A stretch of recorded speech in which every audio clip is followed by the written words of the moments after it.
Yeah, so and this bit of the recording might come at a slight disjunction because I'm going to cut out things that I went into, which were just very uh, tangential and uh, also weirdly personal and didn't really serve a function in the thesis that I was drawing out. Or in some sense it did, but it was way too abstruse. But I want to, rather than elaborate on what I generally see as the feminization of culture, which is what happens when you get into epochs which are severely sort of overrun by essentially borderline personality disorder that gets infused into the culture that becomes the cultural hegemon, which is what we're currently living through at the moment.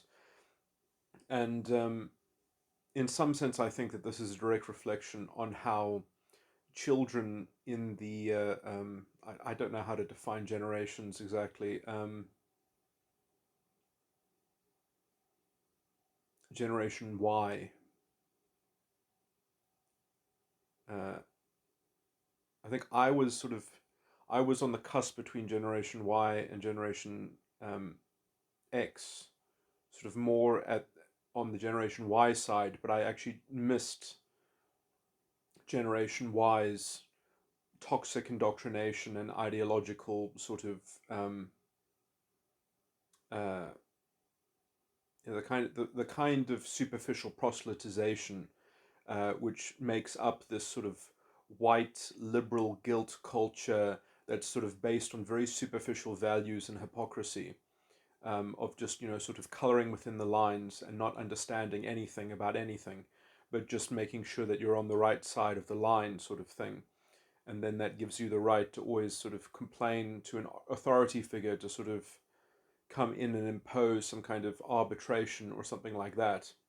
And so there's this hope that culture will develop a kind of authoritative defense mechanism to sort of encapsulate all the kind of chaotic unilateral atomism where sort of people are these islands because they have never developed a kind of Keegan stage 3 or unconscious side of the mind sort of awareness and embodiment, um, because essentially all of their interactions were sort of gated by authority figures and plastered over with these sorts of overt superficial values, which are so vacuous and hollow, essentially. And so this has precipitated what I've already described as sort of hopscotching over Keegan stage 3 and having this very brittle, toxic sort of seesaw between Keegan stage 4 and Keegan stage 2, in which sort of the sentiments of a of a very vulnerable narcissistically injured subconscious Keegan stage 2 is sort of plunging itself into being reflected in a kind of very sort of weirdly ephemeral, esoteric, sort of gainsaying, sort of ideological systematization of culture and everything. So you've got this weird kind of it's so hard to kind of technically lay it out because it is sort of complicated, and the one can be used to symbolize the other, but um, you can use and leverage your personal upset, your particular belief relativism, your particular sort of Keegan stage 2 subconscious social um, motivation as a way to sort of project negative values and negative motivations onto other people through the guise of a kind of through a systematized culture and expectation matrix that operates at a kind of ideological level, at a very cerebral, egotistical. When I say ego, I mean is in people's conscience. Like their conscience covers over their own lack of development and arrested development. Um, so their conscience assuages their problems, and then when they sort of run out of narcissistic juice, then they can try to sort of repair it by indulging in a kind of in a game of some kind of pogrom of some kind, or some kind of scapegoating, or some kind of Um, you see this. I think they're called sort of defector mechanics and things like that. It's a very good way to sort of reinstantiating and recoalescing the kind of this model of a kind of cultural sanctification and collective sanctification, that you need the space to be pure, um, and good enough for your self entitlement, which is insulated and protected. Um, and there are all these sorts of heuristics and brittle things that help sort of maintain this sort of this tautological self-validation, which can always seesaw between the one and the other, to sort of play a kind of social manipulation game, because you can always just kind of stop people from going further by saying, well, my feelings have just been hurt, so that's an emergency, so we can't look under that stone, we can't look under that issue, we have to freeze that until we can assert the ideological domination of the systematized, sort of enforced, sort of unilateral, solipsistic, sort of, well, everyone's personal beliefs and personal feelings are sacrosanct, and they should all be respected by this weird kind of ideological jelly. Um, and so you kind of have that process by which you can just kind of whittle down and turn everything on its head and redefine language. Andy No talks about this, I think, quite masterfully. How concepts themselves get watered down and get reinvented and get sort of completely hollowed out, and words. It's like an Orwellian um, doublespeak kind of evolution. It's quite scary to witness it. As new words get invented and to helpfully perform this kind of magic trick as well. Um,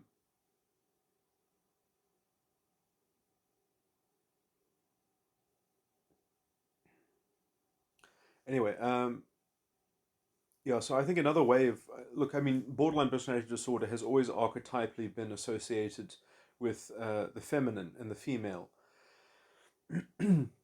and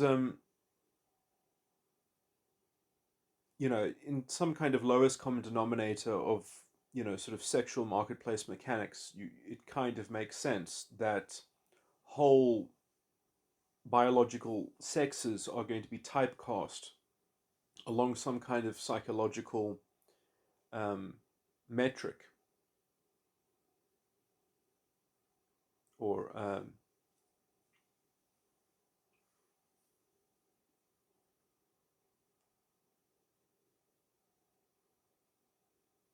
but also I would say that this borderline tendency itself, or the borderline mechanic itself, does, I mean, I've spoken about this before in other recordings, it does proffer a kind of pro-social advantage to the group that can deal with its toxicity, with the group that can absorb its kind of sadistic abuse that's sort of packaged and folded within itself. It requires a more sophisticated cultural structure. It requires a more sophisticated, um, let's say, a system of integrity to be able to rebuff, let's say, this toxic onslaught and sort of insipid corrosion of values and substance and content.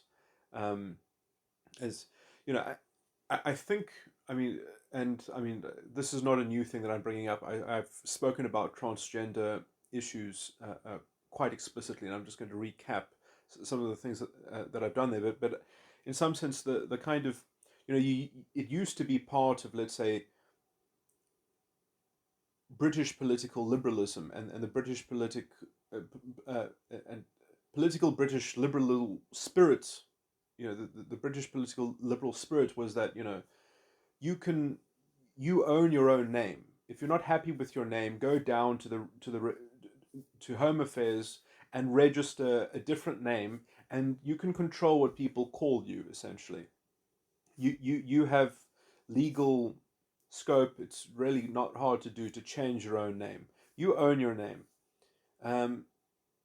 you can dress as you wish, you can present yourself as you wish, and as long as essentially you're not being excessively lewd, um, it's not against the law in most Western style places, and there's even quite a lot of tolerance, I would argue. Um, in some sense, any dress restrictions, I think, are generally uh,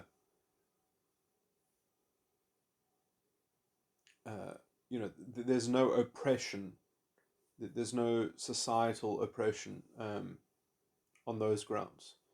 Uh, and in some sense, when you're indulging in this kind of stuff, especially when you're trying to involve children, it's perhaps very toxic as well. Especially, I mean, there's a reason why perhaps schools indulge in things like uniforms, um,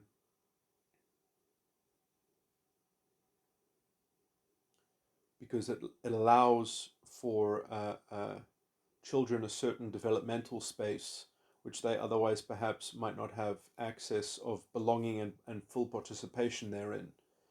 Um, which is in some sense what has broken down in our culture, is that we have not allowed children to develop, let's say, fluidly or organically or naturally. We have intervened with ideological um, superimposition, and it has created a generation of incredibly vulnerable narcissists, essentially. A kind of covert narcissism that has hybridized with this ideological sort of critical race theory and stuff like that, which allows for this juxtaposition between insulating a kind of and sort of um, also weaponizing a kind of narcissistic injury. Um, so, but I just the reason why I'm bringing up transgenderism is because I mean it's interesting because I mean the whole sort of feminist critique and intersectional critique specifically is what I'm referring to, um, is ironically in some sense quintessentially female. It's purely female in stereotypical terms, leveraging social constructs for use of social manipulation. I mean, when hasn't this occurred in every generation, in every epoch? But now suddenly it's become a sacred cow. And so, and society is made completely vulnerable and prone to this kind of demagoguery, which it quite explicitly is a form of demagoguery. And in some sense, it's even modeling ideological themes which quite explicitly are trying to reinvent before our very eyes the Führer principle, which already exists as a kind of cultural decentralized idea of the spirit of a kind of authoritarian rule and a kind of concrete objective moral standard that must be politically imposed on culture, anti British political liberalism, essentially. Okay, so my point here is, and let me be specific. So almost the kind of the non-binary claim that I should be treated, or I mean, a person should be treated, let's say, a female phenotype can essentially demand to control uh, pronouns while acting in what I can only describe as essentially the traditional female valence of sort of social construct witchcraft, to put it bluntly, um,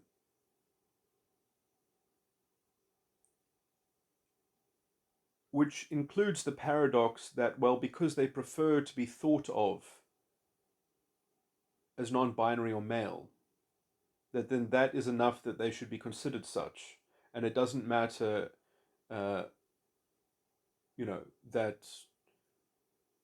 essentially that there's uh, you know So it doesn't matter, what your lying eyes do see in terms of phenotype, in terms of embodied masculine stereotype. So I mean, if you want to say, well, no one is allowed to have the concept of gender because it's a social construct, and I should create my own social construct relativism bubble, and when you are in my vicinity, you have to adapt. I have to be the presiding administrator and field marshal of social constructs. I mean, that's a female valence. That is a traditional female valence. I mean, disgustingly so. And in some sense, that has always been the corruption in our culture and in our society, essentially.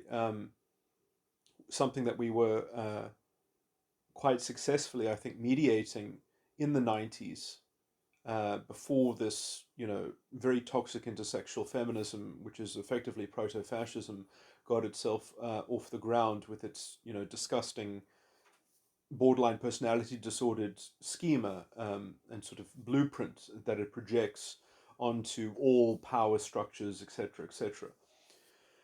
Um,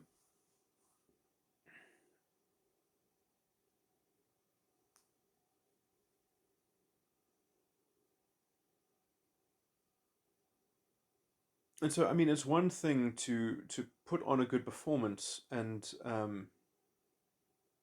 then find that performance accepted and validated, the performance that you were targeting. I mean, it's quite another thing to say, no, well, other people must alter uh, their own uh, schema, their own understanding of their truth in their world.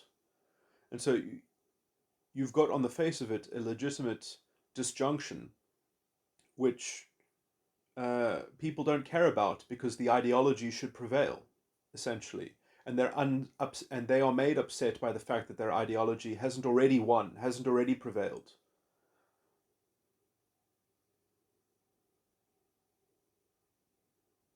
Whereof ye have heard that even now already is it in the world.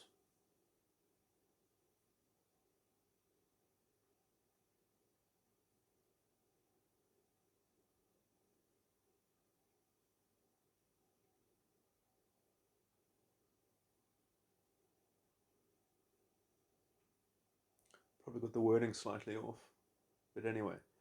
Uh,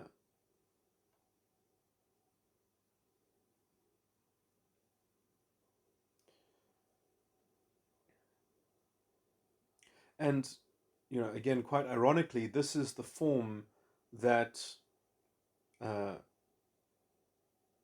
frantic, hysterical women have taken in every epoch. I mean, this is not even and I was going to say that also. I mean, why this is effectively happening. It's happening because the ideology is the fucking child. It is the baby. It is the infant that needs to be cared for, and needs to be coddled. It is the supplementary mothering instinct. In some sense, the identity of the borderline becomes her child, becomes her, in some sense. I mean, this is another way of thinking of a borderline, is that essentially they are a self prostituting Lolita. Is actually quite a good. I mean, well, that's in some sense what the Lolita stereotype even entails, is that it's a kind of despotic, um, queen bee that uses the bratty, childish valence uh, to smooth over the hard edges and the hard corners, um, of essentially the social manipulation.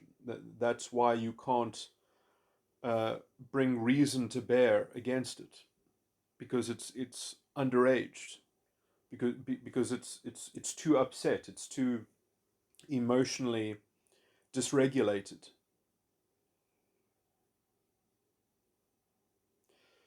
And so the normalization of that kind of infantilism and the normalization of borderline personality disorder effectively is what culture is quite firmly in the grips thereof. And and you can see this reflected in the leadership crisis well, in my country in particular, but it's not far off in all the other places, because essentially leaders aren't allowed essentially to to to do anything other than sort of field consensus, so that they're safe from essentially being what's the word, ransomed or taken hostage uh, uh, by some disparate thread, by some disparate specious argument that's woven into some kind of emotional captivation, that you can't rationally, you're not allowed to, with reason and coherence, disambiguate, because then you're invalidating the feelings.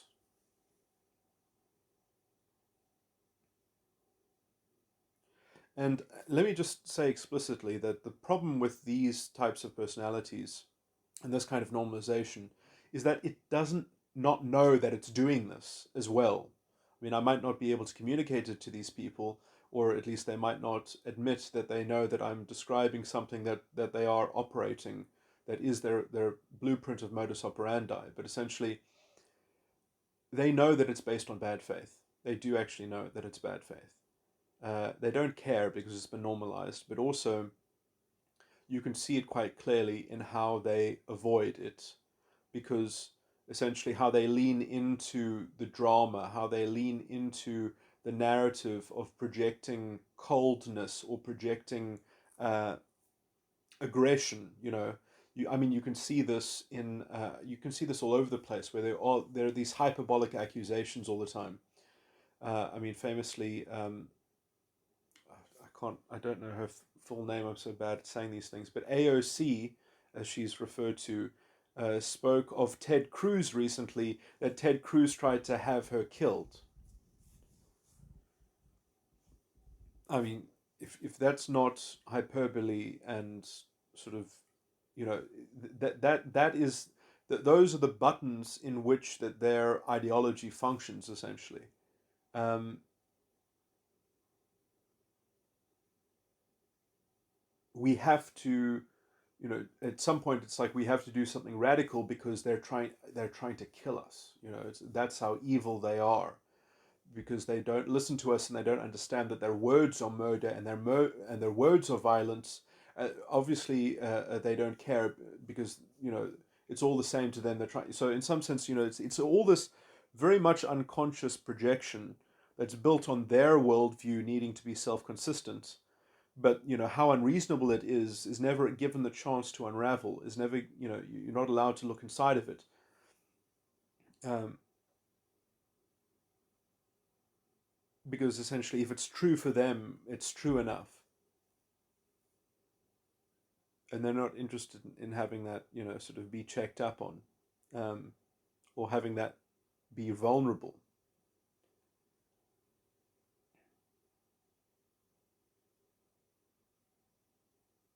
because then they would lose the tool to navigate how they operate. I mean, in some sense, like they would lose all their instruments, that they would lose all their uh, they would have to reinvent themselves in some sense, and realize that everything that they've put into this ideological possession um, is essentially, it's literally like, damn, I can't remember the name of the show, but there was a show, a series, and the basis of the series was that a woman was stuck in a bunker in a cult, because they believed that the end of the world had happened, and eventually the cult leader died, and they were children when they were sort of stolen and brought into this bunker, and they thought that the whole world was sort of irradiated, and then when they ran out of food, they came out of the bunker, uh, and and this woman in her 30s is now a human being around other people, and she was completely lied to before. That is I think it's called Kelly Schmidt, and it has a very long title. I don't know if the show is even still running, but the premise of that show is basically the premise of what you need to sort of be able to segue to in order to actually have your values examined, which are, quite frankly, in identity politics, they are just completely based on your brittle emotionality, and in some sense, without a bank of experiences that show the delinquency and inadequacy and deficiency. But in some sense, I do think that a lot of these things are already costed into the system, and I do think that there are, especially people that are more naturally inclined towards borderline personality disorder. In some sense, they grew up through this ideology in such a way so as to, in some sense, it does form a purpose because it allows them to interface with other individuals without having to go through the ravages of psychosis and sort of identity dysregulation, which borderlines will often go through phases of, as they try to calibrate a certain mechanism of essentially decompartmentalization of their hosts, because they need a stream of hosts to basically parasitically discombobulate and to force to solve their endless stream of grievances and sort of integrity dilemmas and demands, which they will make by essentially taking tutelage from their host. So, in some sense, their host becomes kind of like, at the beginning, becomes like an idolized doctor, and then by the end becomes a kind of shoehorned butler. And they kind of switch roles by, usually what they will do is they will adopt your ideological integrity and then use it stochastically against you in some sense. They will kind of find a way to reorientate it that works within their formula of sort of push button reaction, social manipulation, and in some sense it only works well if they have enough of a general audience, if they have enough of a cultural heuristic that's encoded into the space that then they can flagrantly sort of rain down, so that they can sort of and often they use this interpersonally as a threat as well, because they try to very craftily and cleverly um, collect essentially indictment material. I mean, this, if anyone has ever had a relationship with a borderline personality woman, I mean, this will sound very familiar, what I'm describing. And these are the women that quite often they have bruises on them, and in some sense they do that because of the extreme psychological abuse that they perform. They are deeply sadomasochistic, and in some sense, if I mean that's one permutation of it. Another permutation of it, in terms of where sort of the abuse is traded both ways, where it's just incredibly caustic, emotional turmoil constantly. It's just a constant gauntlet of attrition. Um, and in some sense, this is because borderline personality women, they need to corrosively dissolve something. Because if they're not dissolving something, they don't even have the ability to reflect upon themselves. If they don't have an emotional reaction, they cannot witness themselves without the ensconced drama, without the palette of external emotionality um, that they are playing against. They can't witness themselves in some sense. And in some sense as well, it's not just emotional. In some sense, it's either emotional, which in some sense they want less of. They want the rational. They want the other people to engage rationally with their emotional upset. because then they can create, as a reflection of their own emotional self states, an elaborate conflagration of sort of hyper rational mechanisms and entities, which in some sense must be laid to bear. Like ethical mechanics must be opened up and made accessible to their inspection and invigilation, so that they can find the buttons of ethical um, finger pushing, essentially. And then the borderline chess playing demon will have a very comfortable, encapsulated sort of bubble reality. And this is, in some sense, the model of fascism. I mean, this is what all fascism does. Um, I mean, in some sense, borderline personality women have been doing this for generations. Hitler just made a kind of a political creed out of it.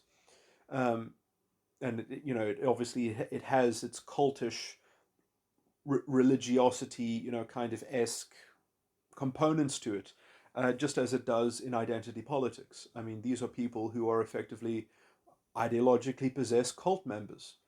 Um, I mean, I hope people think about this a little bit more the next time they think, oh yeah, Pinochet, that bastard Pinochet, and what he did to his population, how he saved his population from these crazed, depraved, denigrating, misanthropic. I mean, these are the types of personalities that you do not want running a country. If these types of personalities are running a country, it's over. It's over.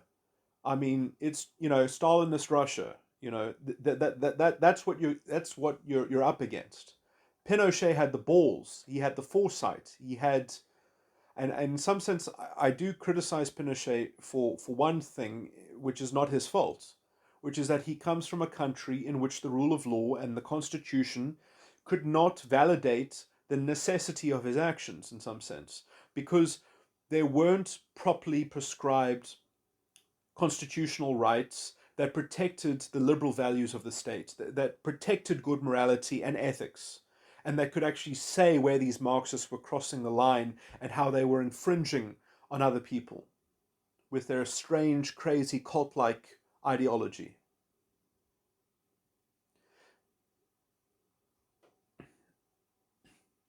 Now, in some sense, I think that Marxism is actually not as bad as identity politics and fascism from a religious point of view, but it does have much the same pattern.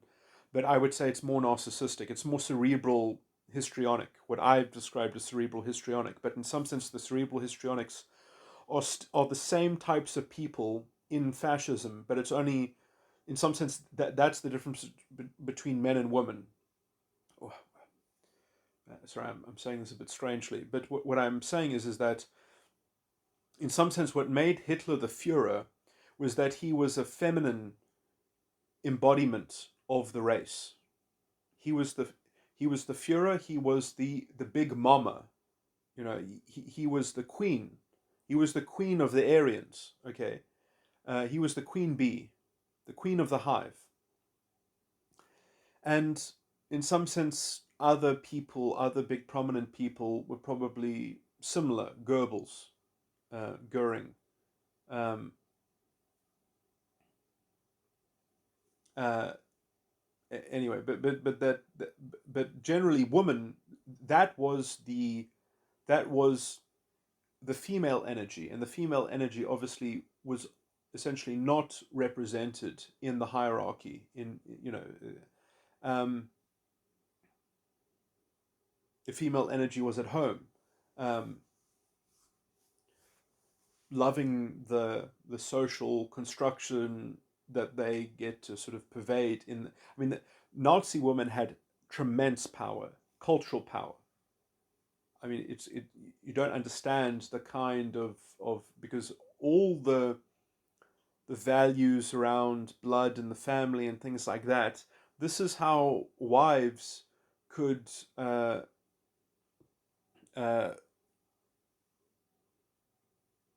have their estimations and opinions and be ideologically validated by the cultural um, structure.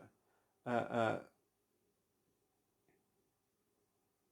but and the masculine component becomes very weirdly feminized. Um, in some sense, there was no masculinity in fascist society. There is no real masculinity. Masculinity is reduced into into a caricature, into just the actual physical embodiment in some sense. And I do think that there is in some way there is a weird parity between the sexes within the confines of the ideology. Um, that they are two corresponding um, genders in service of the same essence with their distinct sort of domains, um, and in which those domains are full reflections of the other domain in some sense. But in some sense, the masculine role in that system is essentially enslaved by the ideology, which infuses everything and which is fundamentally feminine. Um,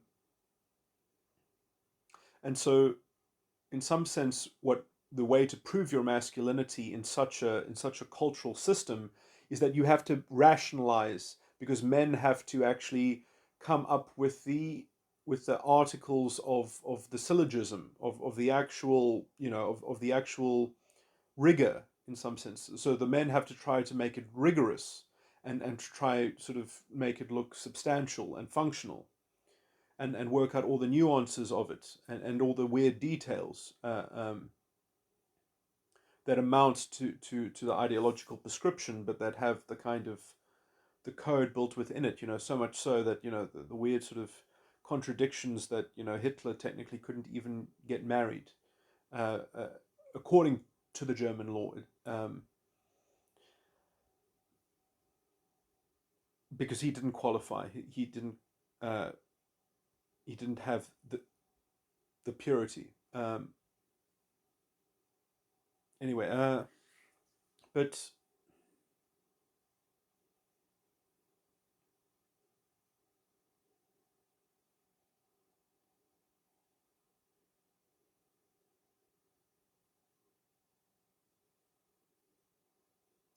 I mean, sorry. I mean, it's obvious. It sticks out for me, that point, because it's sort of it you see it in Der Untergang. I'm probably not saying that well, but in the Unraveling, the movie of Hitler, um, in the bunker, where you see he's getting married, and the person performing the marriage ceremony, instead of just going along with it, is actually doing the proper clerical work of having to check up if Hitler is qualified to be married, because it's part of the procedure of checking it up.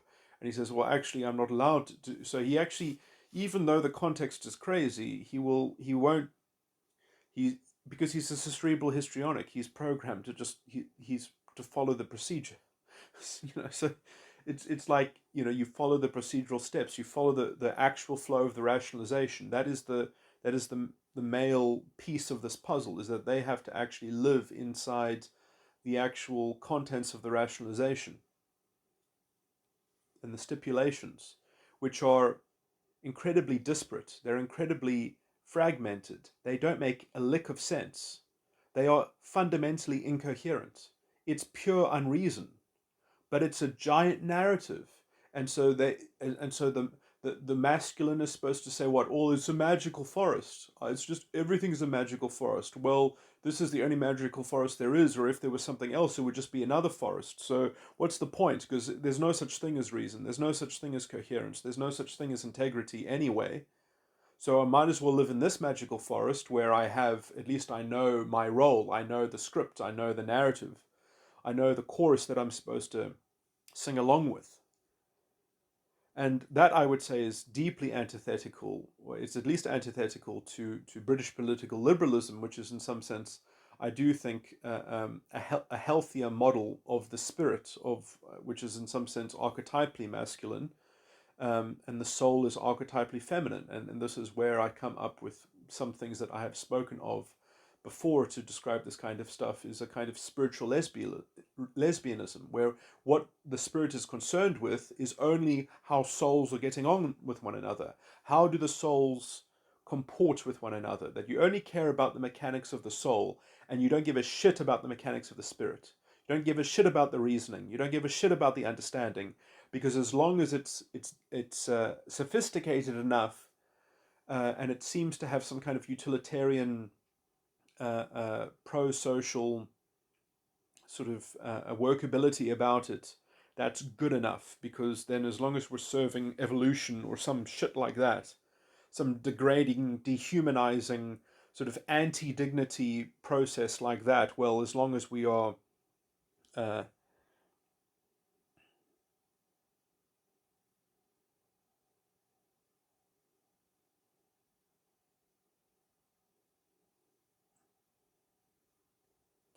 and I mean, it's quite.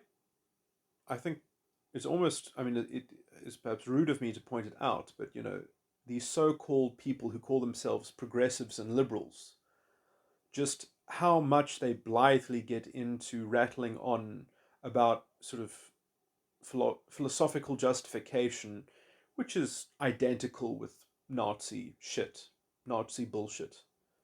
I mean, well, I mean, in some sense, it just shows you the and when I keep on complaining about the Nazis, I just want to iterate that I'm not complaining about German people. I really am not. It's not an indictment against German culture. Um,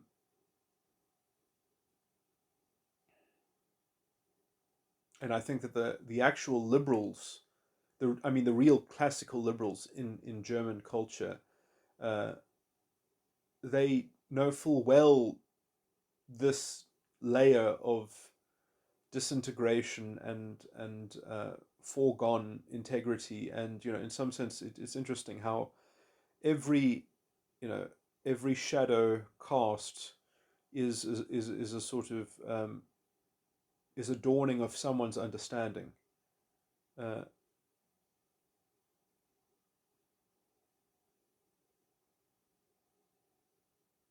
is a dawning in someone's understanding. Sorry, let me just try and make a better analogy.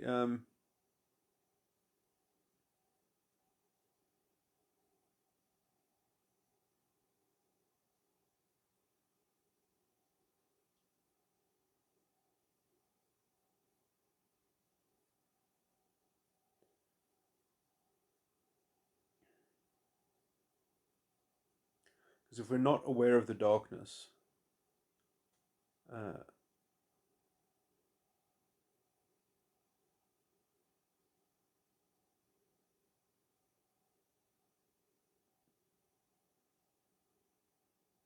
how will we ever hope to divide it from the light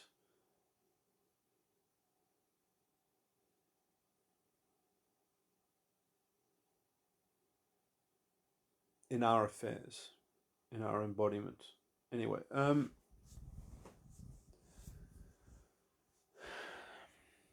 in our justified orchestration of things. And if we don't care to justify things, then, well, what are we? What do we truly care to do? Are we just going along to get along, and taken by the winds of chance and such? Anyway, I don't want to get into poetical sort of tangents, but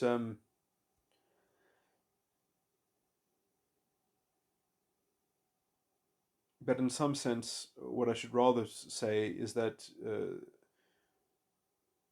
without what is perhaps the modern drive towards some form of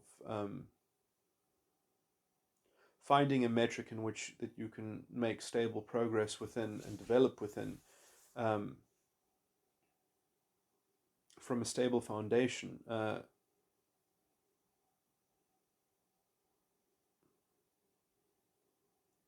without using that model. I mean, you really are just wasting your time.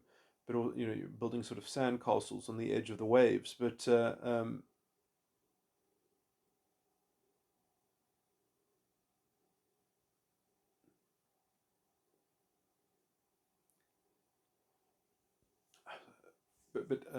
I was just going to summarize the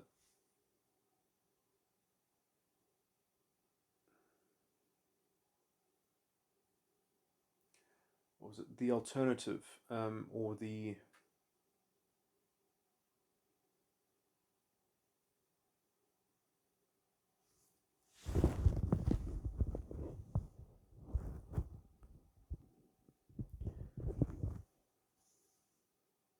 yeah. So I mean, in some sense, I think this all centers around the basic theme of people that don't know what they're doing, and I mean that quite sort of profoundly and deeply. They don't know what it is.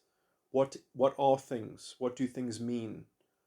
Like how to define the root of something. And in some sense, people that think that that is just an arbitrary label, and that they know what everything is reducible to, just like a simple metric of good and evil, is just that there are no dynamics of complexity and mystery, um, that things should be basically reducible to that model of an overarching moral authority and metric, and an overarching sort of narrative moral metric, um, that will have a command value over human agents, which essentially lose the legitimacy of their agency in the respect of that overarching sort of thing.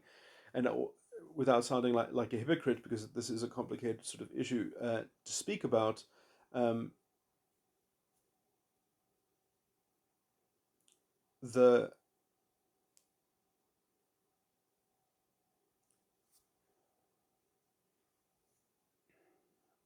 I mean, my solution to this is one of negative values, uh, which is something I also repeat that Jordan Peterson has essentially spoken of in some form, but basically that uh,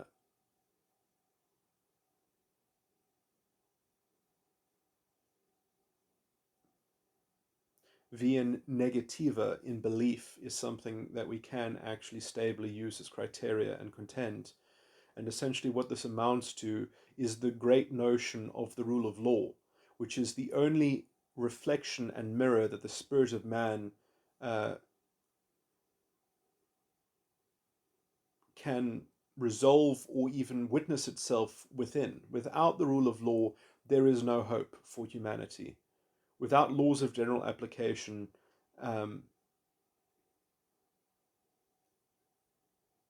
and equal application, uh, and I mean substantively laws of general application, there is there is no material model of authority which permits, um, famously Jesus said, what belongs, render to Caesar what belongs to Caesar.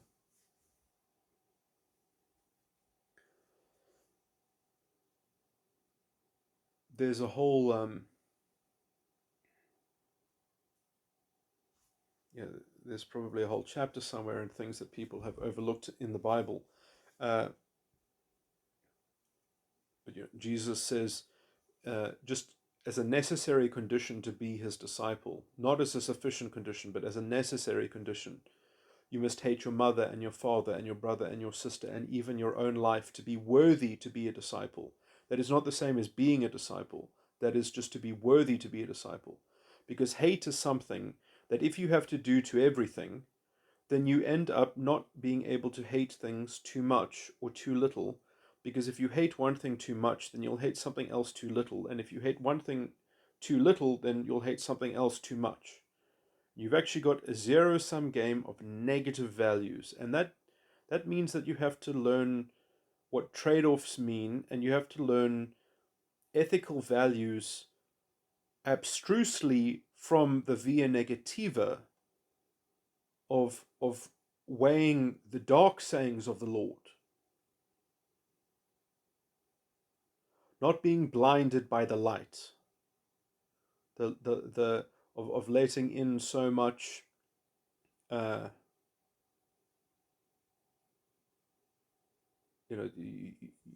you open the lens of a camera, or the aperture so widely, and you get in so much light, and there is no detail, there's no discerning.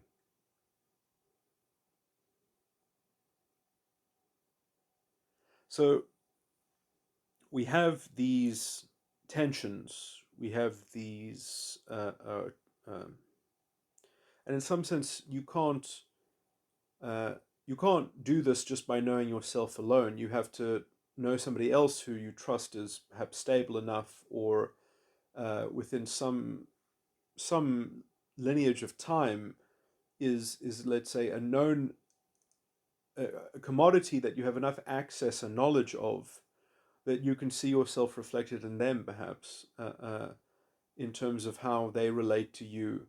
Um, and without some consistency, and I've tried to say that the rule of law is the great societal representation of that reflection, but in some sense it does not reflect to you the creativity in your spirit. It creates a reflection uh,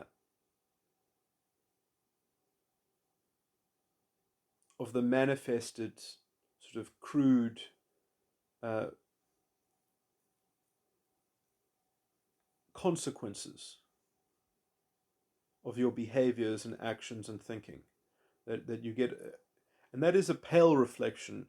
But even pale reflections in a world in which that one is, in some sense, inducted um,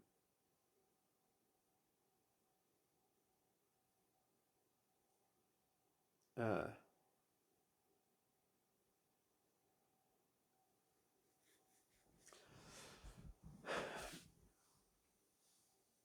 into a fallen world, if I'll just put it like that, to give up the use of uh, the rule. The rule of law is really such an important and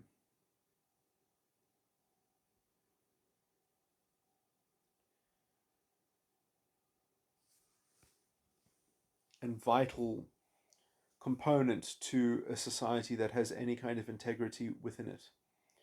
Um, or a community.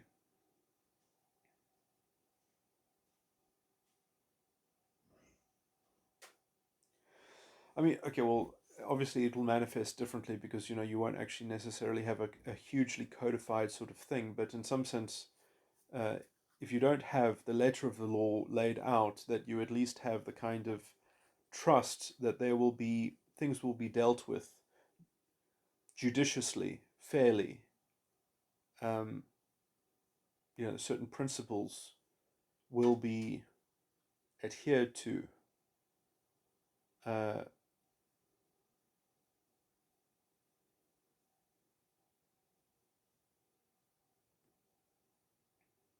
should I say rather basic principles, or I mean, in some sense, or some system of comprehensive, and that they could at least sort of substantiate itself in the same way that the jus gentium could justify its own grounding and structure.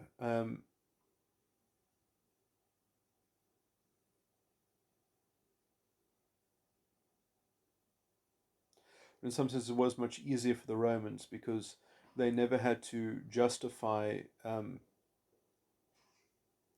political edifice, uh, because it was the norm in those days that essentially there was no freedom of association. You could not gather in large crowds, because it was a threat. Uh, legally, in some sense, it was understood to undermine and threaten the legitimacy of the state. Because if you can get together in a large group of people, then what's to stop that large group of people from saying, well, let's just create our own sub government or something like that. Let's just sort of declare independence and be seditious. Um, or demarcate some kind of insurrection. Um,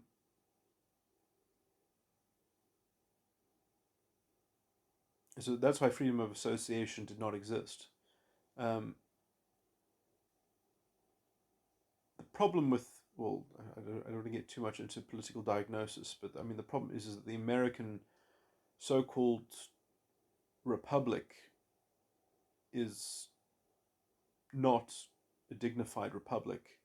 The citizens of that republic are essentially wards and subjects of their various legislative houses, which essentially hold all the moral force of the society. In some sense, it's like living in a French um, sort of Napoleonic um,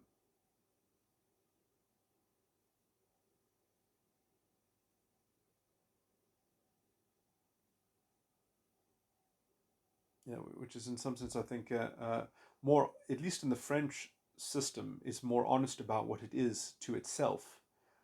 For example, and I mean, I see this reflected in their legal system, is that when you go to a French court for a criminal hearing, you have to prove your innocence. If you're being charged, you have to prove your innocence, otherwise you are guilty. It's an inquisitorial. Yeah, I mean, it's like you are being subject to inquisition because your society all runs with this kind of assumed integrity. That kind of assumed integrity doesn't quite exist, I would say, in proper republics, uh, where the individual ethics and morality of the individual citizen need is just an equal thinker and an equal reasoner to the legislative houses, and that there should be a forum of somewhat equal contention between them, which should be the courts at least. That there is a place for public policy to be made to promote the public good, but if it's going to infringe on individuals, then the other side must be heard and must not just be quashed by some kind of disgusting governmental prerogative, or at least, um, obviously, this is why, like sections of the law must. Anyway, I didn't say I didn't want to go down this sort of technical rabbit hole, but in some sense, the inadequacy of the American Constitution is obvious. I mean, you had an American Civil War because of your inadequate federal constitution, the wounds of which will never heal, essentially, because you still don't have the rule of law, and essentially the federal constitution is embarrassingly deficient. Uh,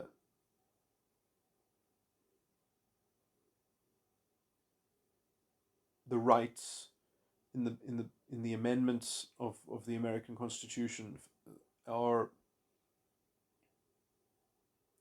are some form of protection, but they are not adequate. Um, they're not adequate to the de facto constitutional crisis that has already presented itself because of identity politics, effectively, in which the Democrats have aligned themselves with in order to play their political games, and also because the American psyche has been conditioned by their inadequate legal framework and structure, which is fundamentally amoral and based on the moral relativism of the legislative houses.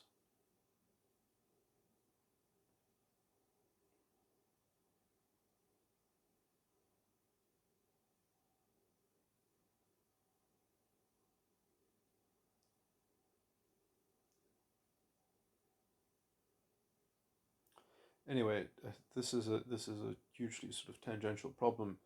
Um, I'd say the only country that had a decent legal system that actually had the rule of law, in some sense ever, was South Africa, with the Constitution of 1994 and the Roman Dutch substantive law, and a brilliant legal tradition. That, I mean, people forget that during apartheid, the only people, I mean, look, the courts could not stand up to apartheid that much because we didn't have a liberal constitution. We had the British common law and we had the Roman Dutch substantive law, but the Roman Dutch substantive law was still strong enough that the courts completely stood up against the apartheid government on many occasions. In fact, the courts in South Africa were so uh, troublesome for the apartheid government that the apartheid government even tried to establish a creature, a high court of parliament out of their own, because in a common law system, the parliament is sovereign, and so that the sovereign parliament tried to create legislation that would create a court of the high court of parliament, so that they could push through their own sort of judicial things that they needed to push through, and instantly the high court, the actual high court, said no. Yes, they have the power to do it, like in theory, but no, it's not a high court. It's like you can't do that. It just doesn't work. You know, I mean, okay, I'm really, I'm giving the bylines. That's a horrible. It's a horrible. I mean, someone who knows the historical um, precedent, but essentially, I mean, they had, at least they had the integrity. Essentially, I mean, I do actually think that the argument was not. Didn't sound like such a brilliant argument, but because essentially all you can say is "ha ha no," you know, that's all you can kind of say. It's like, nice try, but no, it doesn't work like that. You know, that's what you have to do when you are dealing with something that is so bold facedly, let's say, hyper rationally opportunistic, that, and because it actually has enough substantive integrity within its own structures, within its own delicate principles, and its own elaborate systems in which everything is principally accounted for. Because in principle, the law in substance is complete, and it has a general law of application, is already all provided in the Roman Dutch substantive law. And you can still use the common law to uncover more law, and to make discovery in law, and you can elaborate the legal tests, but the actual substantive actions are all permanent. They're all there in principle. They're modernized legal tests of those actions might evolve and might adapt according to latest jurisprudence, but in principle it's complete. And that's what people need to do when they litigate. They need to know the principle of the matter, and obviously they also need to prove the facts of their case, or in of the issues, um, in the matter. The matter is an issue that they have to actually evidence. But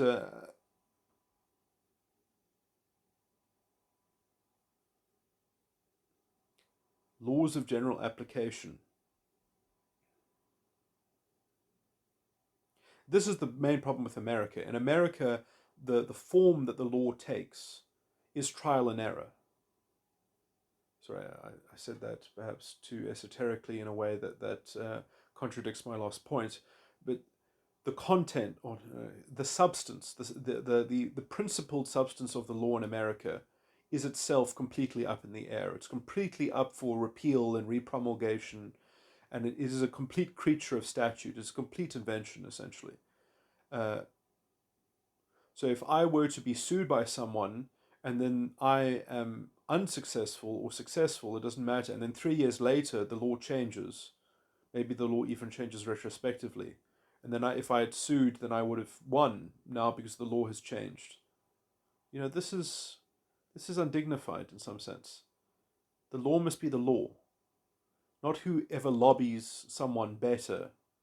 Like, regulation is different from law. Legality can be different from law, but how businesses are, I guess then businesses can maybe be fined a bit, because the point of the regulation is just to have some kind of efficacy, or some kind of, that's not unlawful conduct. That's just legal regulation, and shit like that. But I'm talking about like actual law, in which the principle of the matter is important. There are no principles in America, essentially. The only principles that America has are in their procedure, because they believe in due process. And the due process system in America is actually, it is something to be admired. They have a lot of things in procedural law that probably could be learned, or, I don't know. There's a lot of good stuff in American procedural law. I'll just put it at that. But that's because that's all they have, holding the whole shit piece shit show together, if you'd excuse my French. And this is where you get this technical sweetness that you get in their disgusting experts who will, and their lawyers and their disgusting experts who will say their little song and dance and give their little false authority and use their little triple exclamation marks as they derive things from their expertise and from their field, not properly demarcating the lack of confidence in the field itself and the weakness in the field itself. And when you get evidence of that quality that masquerades itself as something that, I mean, this is why in the 1950s American cities get sprayed with Agent Orange or whatever it is. I mean, it's because you know there is just a fundamental lack of principle in the system.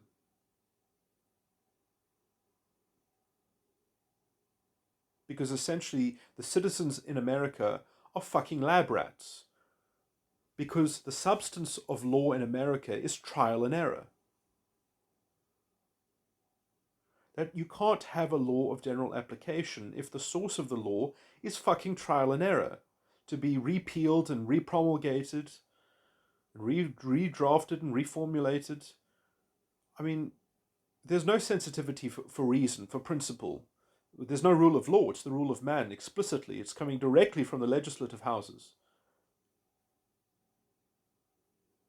The substantive law which was received and recovered by the Dutch from the Roman law as it was naturalized into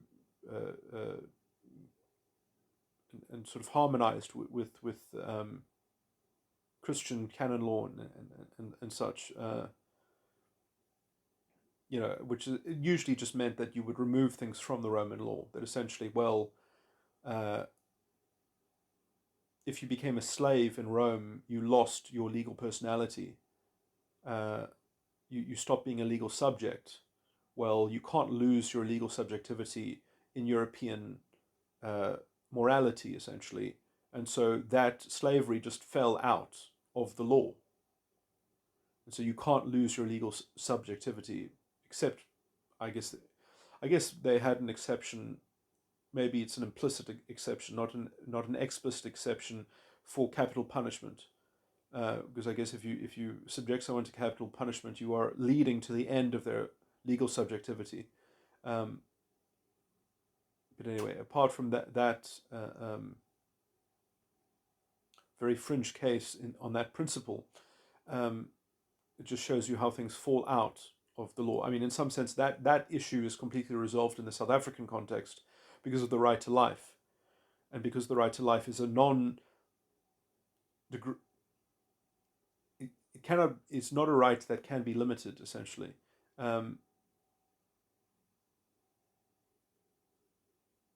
Or at least it can't be limited in terms of a state of emergency.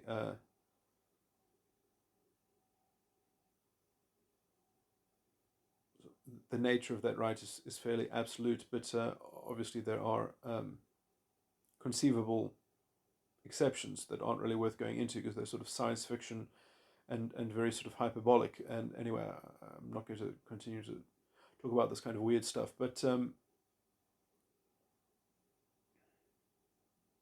anyway, this is a huge tangent, but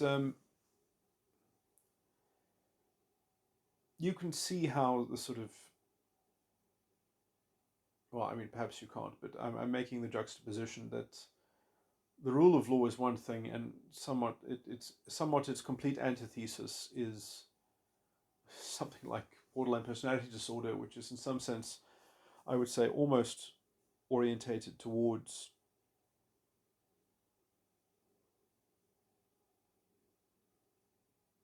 forcing a level of discussion in which a very young and naive child can follow what's going on within some kind of hyper-rational schema, to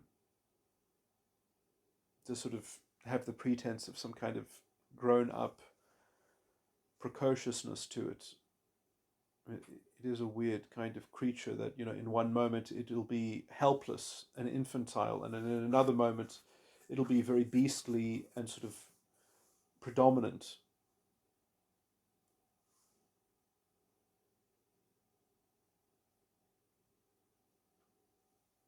It's kind of very brittle.